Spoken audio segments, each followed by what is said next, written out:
여러분 사랑하고 축복합니다.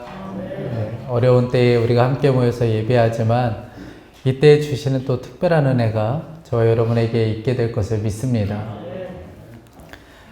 한 번은 제 딸이 크게 한 번은 잘못한 적이 있습니다. 저에게 딸이 한 명 있는데 지금 이 옆에 방에 있기 때문에 제가 큰 소리로 이야기하지 못하는 것을 양해를 부탁을 드리겠습니다. 한 번은 심하게 실수했던 적이 있었는데 그냥 넘어가면 안 되겠다 싶어서 제가 저녁에 아이를 따로 불렀습니다. 그리고 아이에게 왜 그렇게 했는지를 따져 물었어요. 그랬더니 이 아이가 갑자기 울기 시작하는 겁니다. 그러면서 하는 이야기가 나도 내가 왜 그랬는지 모르겠어. 내가 도대체 왜 그랬는지 모르겠어. 막 그러면서 우는 거예요.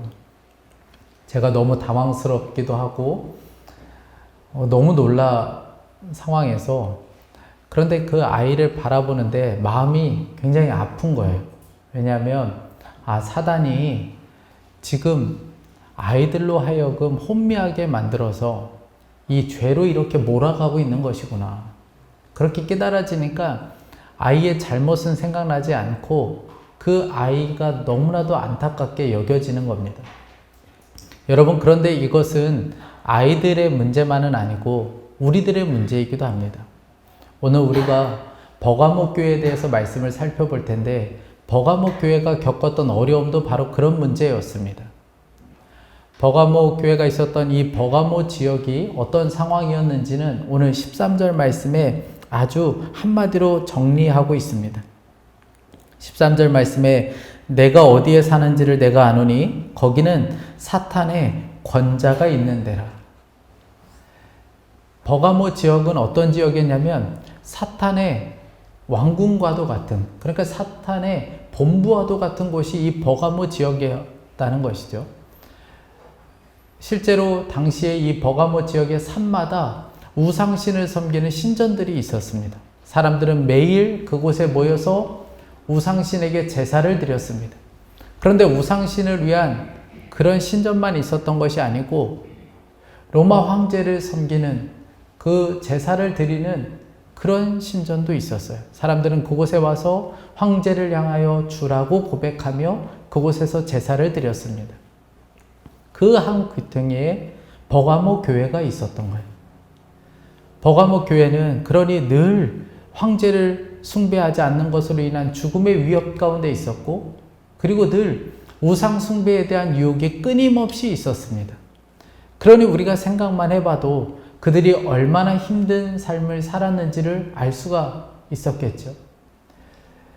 오늘 말씀에 14절 15절의 말씀에 보면 결국 그들이 성도들 중에 이 어려움을 이겨내지 못하고 우상 숭배에 빠지고 물질에 빠지는 여러 가지 일들을 보게 됩니다. 14절 15절 말씀입니다. 그러나 내게 두어 가지 책망할 것이 있나니 거기 내게 발람의 교훈을 지키는 자들이 있도다. 발람이 발락을 가르쳐 이스라엘 자손 앞에 걸림돌을 놓아 우상의 제물을 먹게 하였고 또 행음하게 하였느니라. 이와 같이 내게도 니골라 당의 교훈을 지키는 자들이 있도다. 여러분, 발람이 어떤 사람입니까? 발람은 아주 탁월한 선지자였어요. 굉장히 인정받는 선지자가 발람 선지자였습니다. 그런데 모압 왕 발락이라는 사람이 제시한 이 물질 앞에서 그가 무너지고 결국 하나님의 뜻에서 벗어난 삶을 살고 말았습니다. 그래서 베드로후서 2장 15절 말씀에 그는 불의의 싹을 사랑했다라고 표현하고 있습니다. 발람이 어떤 사람이냐면 결국 탁월한 선지자였지만 불의한 돈의 문제 때문에 그가 결국 거기에서 넘어져 타락한 선지자가 되고 말았다는 것이죠. 15절에 보면 니골라 당이 나옵니다. 이 니골라 당이라는 것은 사람들로 하여금 굉장히 문란한 삶을 살도록 만든 이단이었어요. 예수님을 믿었으면 우리는 모두 다 은혜 아래에 있기 때문에 마음대로 살아도 된다. 죄를 지어도 상관없다. 우리는 여전히 하나님의 은혜 가운데 있으니까 육신에 이끄는 대로, 너의 욕망이 이끄는 대로 살아도 상관없다. 사람들을 그렇게 미혹하기 시작했어요. 그러니 얼마나 사람들이 혹했겠습니까? 결국 이 버가모 교회 성도들 중에는 이 말에 넘어가서 물질에 사로잡혀 물질의 종으로 살기도 하고, 그리고 우상숭배에 빠지는 일들, 그리고 육신의 쾌락을 쫓아 살아가는 사람들이 점점 늘어나기 시작했습니다. 우리 시대로 이야기하면 교회 다니면서도 불법을 행하고, 교회 다니면서도 음란한 삶을 살고, 교회 다니면서도 잘 되는 길이라고 하면 사주팔자까지 볼 수 있는 그런 삶을 살기 시작했다는 것이죠. 여러분, 그런데 자세히 생각해 보면 이것은 단순히 버가모 교회의 당시만의 문제는 아닙니다. 지금도 여전히 한국 교회 안에 목회자와 성도들 안에 이 문제가 계속되고 있죠. 교회에 다녀요. 그리고 예배도 드립니다. 그리고 봉사도 해요. 그런데 세상에 나가서는 불법을 행하고 음란한 행동을 하고, 그리고 술 접대를 하고 도박을 하고 자기 욕심대로 살고 육신이 이끄는 대로 육체의 욕망 따라 살아가는 사람들이 너무나도 많이 있다는 것이죠. 지금도 여전히 이 일은 계속되고 있습니다. 그런데 너무나도 감사한 것은 버가모 교회에는 그렇게 한쪽으로 휩쓸려서 무너지는 사람들이 있는 반면에 여전히 그곳에서 믿음을 지키는 성도들이 있었다는 거예요. 오늘 13절 말씀을 다시 한번 보세요. 내가 어디에 사는지를 내가 아노니 거기는 사탄의 권세가 있는 데라. 내가 내 이름을 굳게 잡아서 내 충성된 증인 안디바가 너희 가운데 곧 사탄이 사는 곳에서 죽임을 당할 때에도 나를 믿는 믿음을 저버리지 아니하였도다.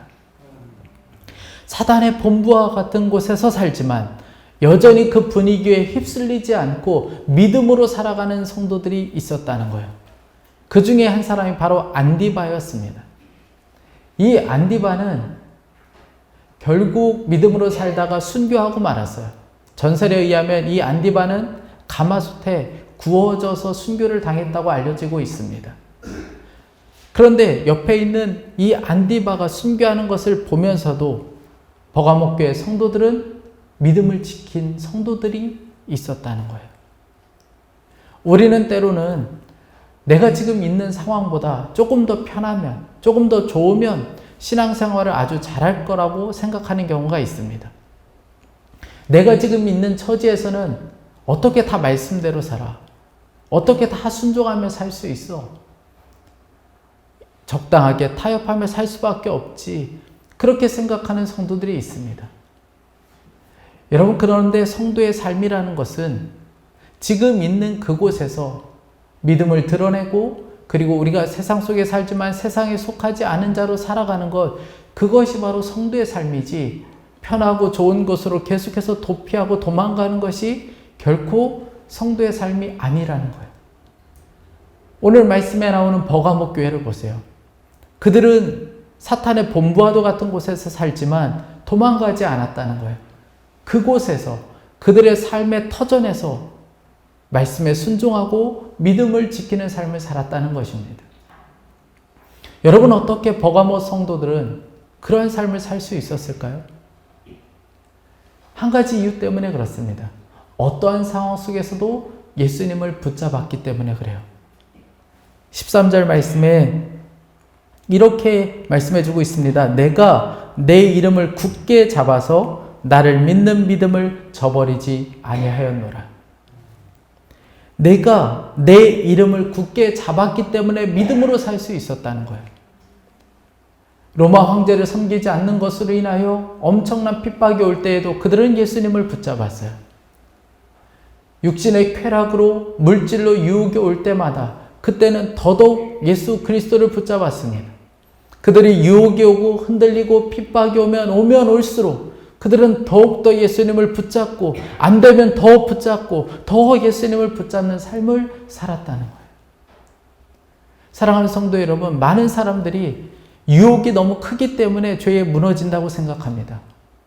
그러나 그렇지 않습니다.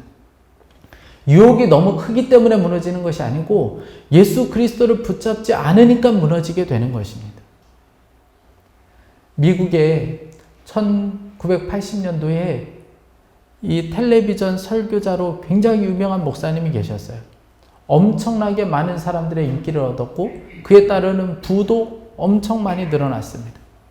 그런데 이 목사님이 결국 마지막에는 간통죄와 사기죄로 고소를 당해요. 그리고 구속되게 됩니다. 그때 존 비비어 목사님이 한 번은 면회를 가요. 그리고 면회 가서 그분에게 이렇게 질문합니다. 목사님은 언제부터 예수님에 대한 사랑을 잃어버렸습니까?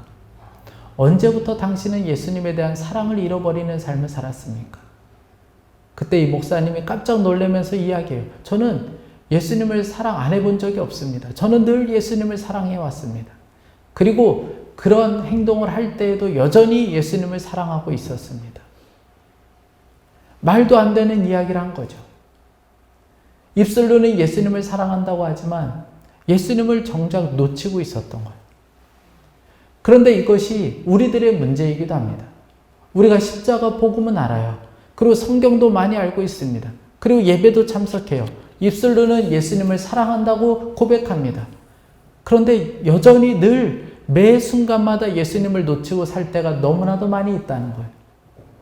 그러니 교회 안에서도 싸우는 일이 있고 미워하는 일들이 있죠. 그리고 교회 밖에 나가서 불법을 행하고 아무렇지 않게 음란한 삶을 살고 술접대를 하고 사주팔자를 보고 미신을 따라가기도 합니다. 여러분, 우리가 사는 이 시대 역시 버가모 지옥과 별반 다르지 않은 시대를 우리가 살아가고 있습니다. 우리 역시 사단의 본부와도 같은 곳에서 삶을 살아가고 있습니다. 베드로전서 5장 8절 말씀에 근심하라 깨어라 너희 대적 마귀가 우는 사자같이 두루다니며 삼킬 자를 찾나니. 사단은 계속해서 물질과 육신의 쾌락으로 성도들을 넘어뜨리기 위해 혈안이 되어 있습니다. 한 번은 목사님 한 분이 인디언들은 어떻게 사냥을 하는지 너무 궁금한 마음에 인디언들이 사냥을 갈 때 따라간 적이 있어요. 그 빠른 짐승을 어떻게 인디언들이 잡을 수 있을까? 근데 보니까 그 빠른 사슴을 잡는데 어떻게 잡냐면 사슴이 막 뛰어갈 때 뒤에서 휘파람을 부는 거예요. 그럼 이 사슴이 놀래서 멈추고 휘파람 소리 나는 곳을 쳐다본다는 거예요. 그러면 그때 인디언들이 사냥을 해요. 아무리 휘파람 소리가 나도 그냥 뛰어갔으면 잡히지 않았을 텐데 왜 멈췄냐는 거예요. 휘파람 소리에 반응하면 죽는 거예요. 그런데 우리도 똑같습니다. 사단이 우리의 마음을 사로잡으려고 때로는 휘파람을 불 때가 있어요. 직장에서, 사회에서, 가정에서도 휘파람을 불 때가 있습니다. 여러분, 그때 우리의 마음이 견고하지 않으면, 우리가 어설프게 예수님 붙잡고 살면, 우리가 적당하게 신앙생활하기 시작하면 100이면 100 다 넘어질 수밖에 없다는 겁니다. 예수님을 붙잡으셔야 돼요. 이기품 목사님, 우리 한국의 최초의 목사님이시고 또 제주도의 한국인으로서는 최초의 선교사님이세요. 그런데 이 이기품 목사님이 그 신사참배의 그 어려운 핍박 속에서도 믿음을 지킬 수 있었던 것은 다름 아닌 한 가지 때문에 그렇습니다. 그 목사님과 사모님이 늘 예수님을 붙잡고 살았기 때문에 그래요. 어떻게 알 수 있을까요? 이 이기품 목사님의 사모님이셨던 윤함의 사모님이 계신데 이분이 소천하기 전에 자녀들에게 유언을 하셨어요. 그 중에 제가 일부분을 한번 읽어드리겠습니다. 너희들은 세상과 짝하지 마라. 5분 이상 예수님 잊지 마라. 십자가에 매달리신 예수님만 바라보며 끝까지 참아라. 내가 세상을 떠난 후에 심판대에서 예수님께 판가름해 주실 것을 믿으라. 사모님은 알았어요. 세상을 이길 힘이 어디에 있는지 알았습니다. 세상을 이길 힘이 오직 예수 그리스도를 붙잡는 것에 있는 것을 사모님은 알았던 거예요. 그래서 유언할 때 할 말이 얼마나 많이 있었겠습니까? 그런데 오직 한 가지만 이야기해 준 거예요. 너희들은 5분 이상 예수님 잊지 말아라. 예수님 놓치면 정말 죽는다는 심정으로 살아라. 그렇게 자녀들에게 유언을 하셨던 것이죠. 많은 어른들이 우리 아이들을 볼 때마다, 청년들을 볼 때마다 그렇게 이야기들을 하세요. 너희들은 참 좋을 때 산다. 야, 나 때는 말이야. 고생이 말도 못했어. 너희는 진짜 좋을 때 살고 있는 거야. 여러분들도 아마 다 한 번쯤은 그렇게 말씀해 보셨을 겁니다. 맞습니다. 지금처럼 좋은 때가 없을 정도로 아주 편안한 삶을 살고 있습니다. 그런데 영적으로는 지금처럼 위험할 때가 없어요. 지금처럼 힘들 때가 없습니다. 그 어떤 육신의 쾌락과 물질보다 주님을 더 사랑하지 않으면, 주님이 내 삶의 전부가 되지 않으면 예수님 붙잡고 사는 것이 너무나도 힘든 때를 우리가 살아가고 있고 우리 자녀들이 살아가고 있습니다. 미국의 한 청년이 노래를 곧잘 했어요. 노래를 너무나도 잘해서 교회에서 성가대로 섬기고 솔리스트로 섬겨왔습니다. 그런데 한 방송국에서 그 청년의 노래를 듣고 섭외가 들어왔어요. 이제부터 우리와 함께 일해보지 않겠느냐. 그 방송국에 들어간다는 것은 앞으로 삶이 보장받는 거예요. 인기와 엄청난 부를 누릴 수 있는 기회가 찾아온 겁니다. 그러려면 교회를 떠나야 돼요. 청년이 고민하다가 그 제의를 거절합니다. 그리고 청년이 눈물을 흘리면서 그때 찬송가를 지어요. 그것이 우리가 잘 아는 94장 찬송입니다. 주 예수보다 귀한 것 없네. 이 세상 부귀와 바꿀 수 없네. 영죽을 내 대신 돌아가신 그 놀라운 사랑 잊지 못해. 세상 즐거움 다 버리고 세상 자랑 다 버렸네. 주 예수보다 더 귀한 것 없네. 예수밖에 없네. 그가 눈물로 찬송가를 지어요. 우리가 잘 아는 이 94장, 우리도 너무나도 좋아하고 많이 부르지 않습니까? 그런데 부를 때의 마음은 이 청년과 다를 때가 너무나도 많이 있습니다. 한 목사님께서 집회에 가셨다가 말씀 다 전하시고 나서 우리 다 같이 94장 부르시자. 주 예수보다 더 귀한 것 없네. 이 찬양을 부르시자. 그리고 찬양을 부르기 시작하는데 1절이 끝났는데 마음 가운데 성도들이 그냥 입술로는 찬양하지만 이 가사에 마음을 담고 있지 않다. 진심의 고백이 아닌 것처럼 여겨지는 거예요. 그래서 1절 부르고 멈췄어요. 그리고 성도들에게 요청했습니다. 만약 이 가사처럼 살지 않으시려면 부르지 마시라. 이 찬양을 하나님이 받으시지 않는. 그러니 마음에 담겨있지 않거나 그리고 이 가사대로 살고 싶지 않으면 안 부르셔도 좋으니까 부르지 마시라. 그 찬양을 들으시는 하나님은 얼마나 불편한 마음이시겠느냐. 그렇게 이야기를 하고 다시 찬양을 하기 시작했어요. 반주가 들어가고 그리고 찬양을 시작해야 되는데 아무도 찬양을 부르지 않는 거예요. 그러다가 이쪽 저쪽에서 흐느껴 우는 소리가 들리기 시작했습니다. 성도들 안에 이 찬양을 그냥 부를 수가 없는 거예요. 그동안 내가 어떻게 살았는지는 아니까. 내가 입술로는 예수님 사랑한다고 예수님이 나의 전부라고 고백하지만 내 삶을 알기 때문에 이 찬양을 부를 수가 없는 거예요. 그래서 그들이 회개하기 시작하고 눈물로 이 찬양을 불렀다는 거예요. 사랑하는 성도 여러분, 여러분들의 마음은 어떻습니까? 우리에게도 이런 회개가 필요해요. 오늘 16절 말씀을 보세요. 그러므로 회개하라. 그리하지 아니하면 내게 속히 가서 내 입의 검으로 그들과 싸우리라. 주님은 버가모 교회 성도들을 향해서 회개하라고 말씀하셨어요. 그동안 육신의 쾌락을 따라서 살았던 것들, 너의 욕망을 위해서 살았던 것들, 물질에 사로잡혀 살았던 것들, 그것을 회개하라고 말씀하셨습니다. 그런데 우리의 삶도 다시 한번 돌아볼 필요가 있습니다. 나는 지금 무엇을 붙잡고 살아가고 있는지, 나는 지금 무엇을 쫓아 살고 있는지, 나는 정말 예수님을 내 삶의 전부로 모시고 살아가고 있는지, 우리도 우리의 자신을 한번 돌아볼 필요가 있습니다. 그리고 이제는 버가모 교회 성도에 있었던 안디바와 같은 삶으로 돌아가는 것이 필요해요. 물론 이것은 목사인 저부터 시작해야 되는 일이기도 합니다. 제가 말씀을 준비하다가 보니까 이 안디바가 어떤 사람이냐면 버가모 교회에서 영적인 것을 책임지는 목회자였어요. 그리고 첫 순교자였습니다.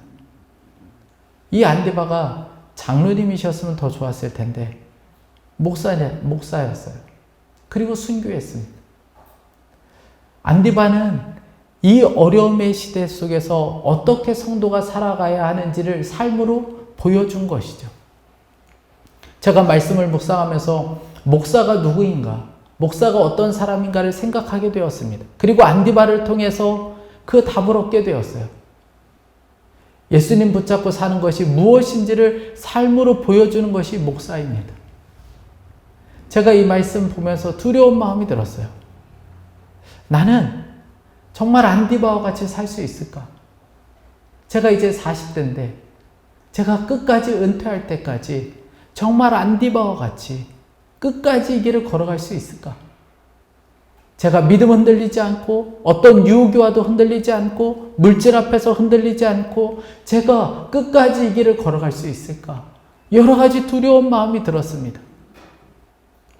그때 주님께서 이 생각으로 사로잡혀서 여러 가지 고민하고 있을 때, 그리고 잠자리에 누워 있는 순간에 주님께서 저에게 너무나도 강하게 말씀하신 것이 있었어요.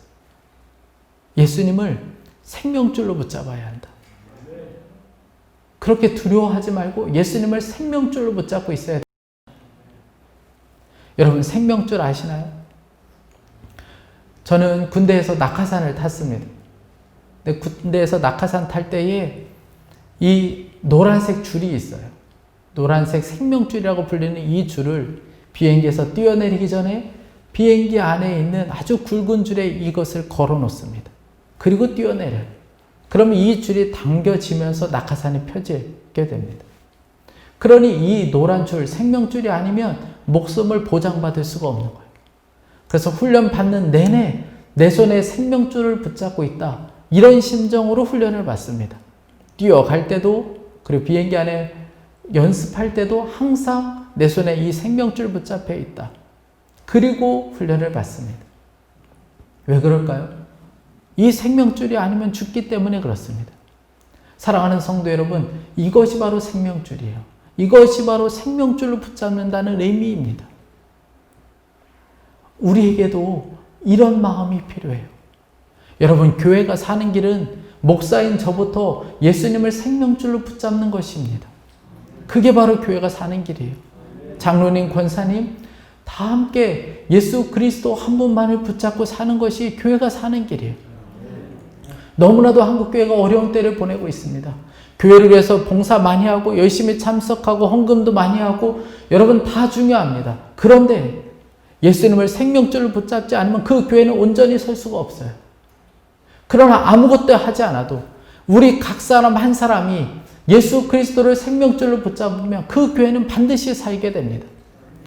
여러분이 교회를 위해서 할 수 있는 최선의 것은 여러분의 삶의 현장에서 예수 그리스도를 생명처럼 여기고 붙잡고 살아가는 것입니다. 우리가 사는 시대가 만만치 않지만 사단의 본부와도 같은 곳에서 살고 있지만 그곳에서 흔들림 없이 예수님을 붙잡고 있으면 그것이 바로 나도 살고 가정도 살고 교회도 사는 길이에요. 여러분들이 자녀를 위해서 할 수 있는 최선의 것, 여러분의 가정을 위해서 할 수 있는 최선의 것은 다른 것에 있지 않아요. 예수님을 온전히 붙잡고 사는 것, 그것이 바로 가정이 사는 길이에요. 리차드 범브란트 목사님이 계신데 이분이 1948년에 루마니아 경찰에 의해서, 비밀 경찰에 의해서 붙잡히게 돼요. 그리고 감옥에 들어가게 됩니다. 20년 넘도록 감옥에 있으셨어요. 수년이 지났을 때에 감옥에서 방송이 나왔습니다. 내가 가족들의 면회가 있을 테니 준비하고 있으라. 너무너무 반가웠어요. 왜냐하면 지금까지 수년째 가족들을 만나지 못하고 있었기 때문입니다. 면도도 하고 옷도 갈아입고 목사님이 준비하고 있었어요. 그런데 다른 사람들은 다 면회를 나가는데 본인만 못 나가고 있는 거예요. 그때 방송이 들려옵니다. 아무도 너를 찾지 않아. 아무도 너를 사랑하지 않는다. 그 말에 목사님의 마음이 무너지는 것 같은 거예요. 이 날만을 기다려왔어요. 가족들을 만날 수 있는 이 날만을 기다려왔는데 아무도 나를 사랑하지 않는다니, 나를 찾고 있지 않는다니, 이 말이 너무나도 절망스러웠어요. 그때 면회를 마친 죄수들이 돌아오기 시작해요. 그리고 자기들끼리 가족들을 만난 이야기를 즐겁게 이야기하면서 범브란트 목사님을 보며 비웃고 아주 더러운 말로 조롱하기 시작합니다. 그때 다시 한번 방송이 들려와요. 하나님은 죽었다. 하나님은 없다. 하나님은 너를 버렸다.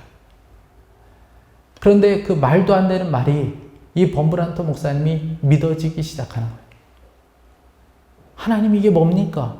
내가 수년 동안 믿음을 지켜왔는데 결과가 이게 뭡니까? 너무 원망스러운 마음이 드는 거예요. 그런데 그 순간에 어떤 마음이 드냐면 배교의 때가 올 것이다. 믿음을 버리고 신앙을 버리는 사람들이 생겨날 것이다. 그러면서 예수님의 무덤 곁에 있던 여인들이 생각이 나는 겁니다.